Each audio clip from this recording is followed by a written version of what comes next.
नगरपालिका नगरपंचायत निवडणुकीची मतमोजणी लांबणीवर टाकण्याला आता कोर्टामध्ये आव्हान देण्यात आलंय। नागपूर खंडपीठाच्या निर्णयात सुप्रीम कोर्टामध्ये आव्हान दिलेलं आहे। आज लगेच या आव्हान याचिकेवर सुनावणी होणार आहे। मतदान झालेल्या ठिकाणी तत्काळ निकाल द्यावेत अशी मागणी याचिकाकर्त्यांनी केली आहे। राजकिरण बर्वे आणि कारंजा येथील एआयएमआयएमचे प्रदेश उपाध्यक्ष मोहम्मद युसुफ पुंजानी यांनी संयुक्तरित्या सर्वोच्च न्यायालयामध्ये धाव घेतली आहे। तर या संदर्भात अधिक अपडेट देण्यासाठी आपले प्रतिनिधी सोमेश कोलगे आपल्या सोबत आहे। सोमेश, याचिकाकर्त्यांची नेमकी काय मागणी आहे, काय म्हणणं आहे त्यांचं?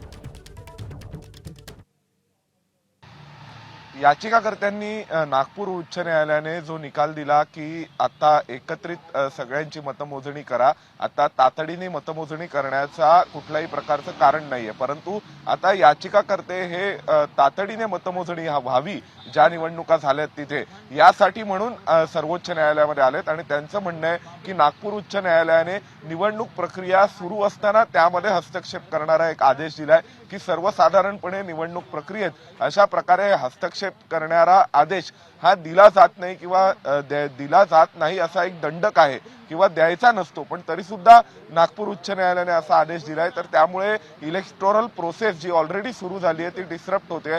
तर सर्वोच्च न्यायालयाने तातडीने आदेश द्यावेत की ज्या पद्धतीने राज्य निवडणूक आयोगाने ठरवलं होतं त्यानुसारच निकाल जाहीर झाले पाहिजेत। जिथे मतदान झाले तिथले निकाल जाहीर करा, नंतर पुढच्या टप्प्यातल्या निवडणुका या पुढे 21 तारखेला जेव्हा होणार आहेत त्यावेळेस ते घेऊ शकतील, पण त्यापूर्वी निकाल जाहीर केले पाहिजेत असा आग्रह करणारी याचिका सर्वोच्च न्यायालयात दाखल झाली आहे। सरन्यायाधीश सूर्यकांत आणि त्यांच्या सोबत न्यायमूर्ती जयमाला बागची या दोघांसमोर या प्रकरणावर सुनावणी होणार आहे। सकाळी पहिल्यांदा तिसऱ्याच क्रमांकावरती हे प्रकरण असल्यामुळे सकाळी लवकरच महाराष्ट्राला हे कळेल की नेमकं या याचिकेवर सर्वोच्च न्यायालय काय भूमिका घेतं आणि ते काय आदेश देत आहेत। मतमोजणी तातडीने घ्या असं म्हणतायत की ज्या पद्धतीने नागपूर उच्च न्यायालयाचा आदेश आला होता त्या पद्धतीने सर्व निवडणुका झाल्यानंतरच एकत्रित मतमोजणी घ्या असं म्हणणार आहेत। या सगळ्याचा फैसला हा आज सर्वोच्च न्यायालयात होईल।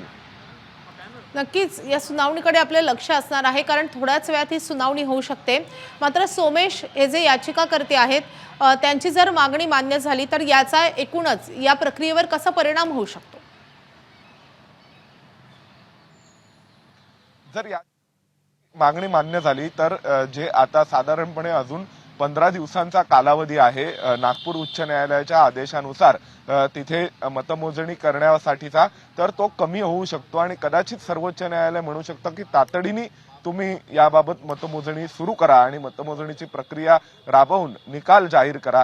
जर या सगळ्या प्रकरणी वेळ लागला तर कदाचित सर्वोच्च न्यायालय हे काही नोटीस जारी करते का राज्य निवडणूक आयोगाला किंवा आणखीन एखाद दोन सुनावण्या घेऊन त्यानंतर त्याविषयीचे निकाल देणार आहे का, हा देखील एक प्रश्न आहे। आता हे सर्वोच्च न्यायालयावर अवलंबून आहे। जर सर्वोच्च न्यायालयाने म्हटलं की नागपूर उच्च न्यायालयाचे निर्देश चुकीचे आहेत आणि अशा प्रकारे लांबणीवर मतमोजणी टाकता येणार नाही तर ती लवकर घ्यावी लागेल।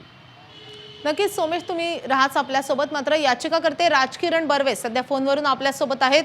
बर्वेजी, तुमचं स्वागत आहे एबीपी माझावर। तुमची नेमकी काय मागणी आहे, कोर्टाकडे काय मागणं आहे तुमचं?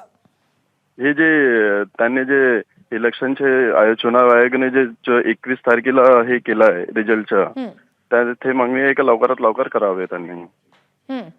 पण याचिकेमध्ये तुम्ही काय गोष्टी म्हणजे नमूद केलेल्या आहेत आणि तुम्हाला का सुप्रीम कोर्टामध्ये जावं असं वाटलं या निर्णयाच्या विरोधात?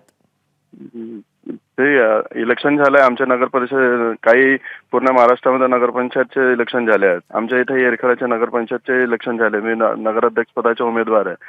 तर ते दुसऱ्या दिवशी ते रिझल्ट निघणार होता, 3 तारखेला रिझल्ट निघणार होता, पण त्यांनी 21 तारखेला लांबून दिला। इतका वेळ न करता लवकरात लवकर करण्यात यावे याची मागणी आमची। एबीपी माझा, उघडा डोळे बघा नीट।